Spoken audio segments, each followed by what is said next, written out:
લક્ષ્ય ન્યૂઝ, એક નજર, એક લક્ષ્ય.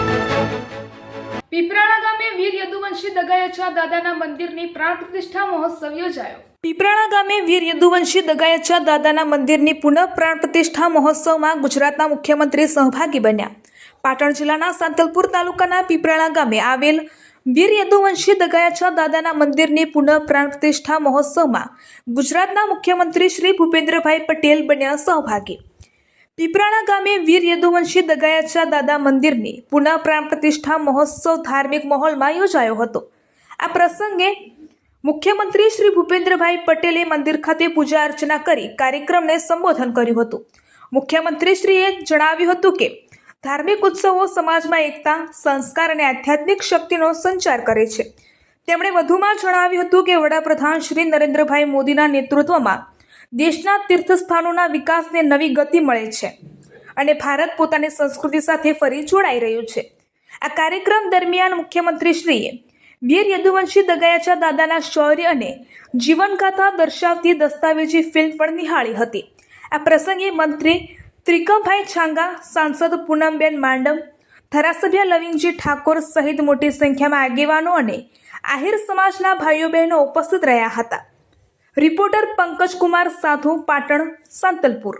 આજે આપણી પ્રાચીન રાજધાની અણિયલપુર પાટણ જિલ્લાની પવિત્ર ધરતી પર વીર યદુવંશી આહિર દગાયચા દાદાના મંદિરના પુનઃપ્રાણ પ્રતિષ્ઠાનો આજનો આ પાવન અવસર છે. આ ભક્તિમય ધર્મ ઉત્સવમાં આપ સૌ સાથે સહભાગી થવાની મને પણ તક મળી છે. મારી જાતને હું ધન્ય સમજુ છું. આ પ્રાણ પ્રતિષ્ઠા મહોત્સવ ધાર્મિક વિધિ સાથોસાથ આહિર સમાજની આસ્થા, પરંપરા અને સંસ્કારનું પ્રતીક પણ છે. ભગવાન શ્રી કૃષ્ણના પવિત્ર વંશ સાથે જોડાયેલા યદુવંશી આહિર સમાજ સદીઓથી પશુપાલન અને ખેતીમાં સંકળાયેલો સમાજ છે. એટલું જ નહીં, આહિર સમાજ શૌર્ય, પરાક્રમ અને રાષ્ટ્ર પ્રેમની પરંપરા પણ જાળવી રાખી છે. ઇતિહાસમાં એવો ઉલ્લેખ છે કે વિક્રમ સંવત 1300માં દગાયચા દાદાએ કચ્છમાં તુણા ગામનું તોરણ બાંધીને આ ગામ વસાવ્યું હતું. ત્યારથી કચ્છ, સૌરાષ્ટ્ર અને ઉત્તર ગુજરાત પ્રદેશમાં આહિર સમાજ વસેલો છે.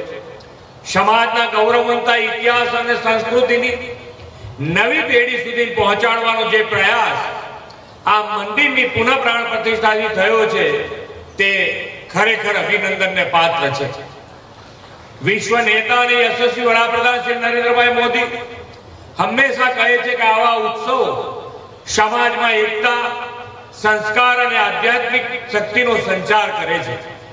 કોઈ પણ સમાજ પોતાની પરંપરા સાથે જોડાય ત્યારે વિકાસના માર્ગ પર આગળ વધવાની શક્તિ બેવડાવતી હોય છે. વડાપ્રધાન શ્રી આપેલા સૌના સાથ, સૌના વિકાસના મંત્રને યદુવંશી આહિર સમાજના આપ સૌ સાકાર કરો છો. તે પણ વિરાસતની વિકાસનું સ્વરૂપ છે.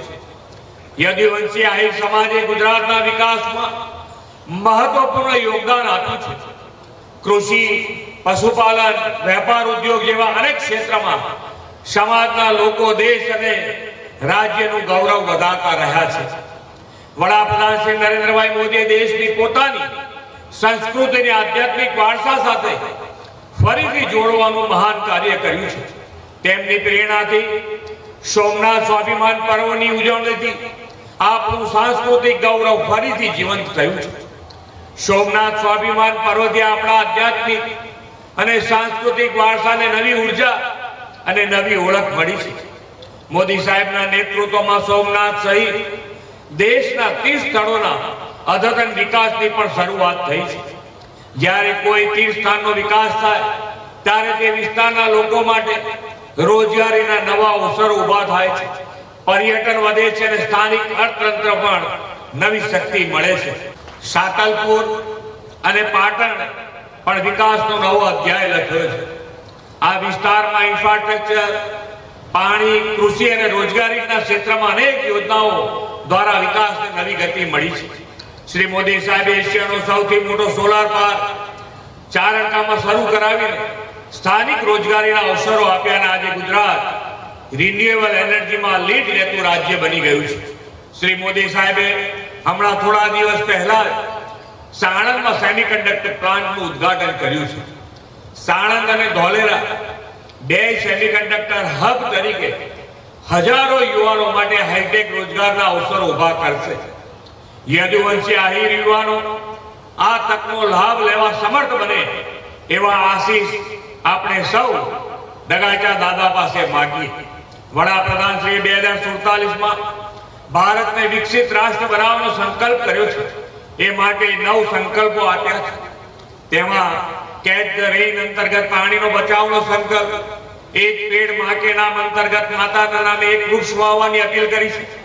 આ ઉપરાંત સ્વદેશીને પ્રોત્સાહન, સ્વચ્છતા તથા સ્વદેશ દર્શનનું આહ્વાન કર્યું છે. આપણે પણ ગુજરાતના ધાર્મિક આસ્થાના ધામને સ્વચ્છતામાં અગ્રેસર બનાવી વીર યદુવંશી આહિર દગાચા દાદાનું આ પવિત્ર સ્થાન શ્રદ્ધા, ભક્તિ અને એકતાનું કેન્દ્ર બને. અહીં આવનાર દરેક વ્યક્તિને સંસ્કાર અને સમાજ સેવા સાથે વિકસિત ભારત માટે યોગદાન આપવાની પ્રેરણા મળતી રહે એવા વિશ્વાસ સાથે વિરમું છું. ભારત માતા કી જય. વંદે માતરમ. જય જય ગરવી ગુજરાત.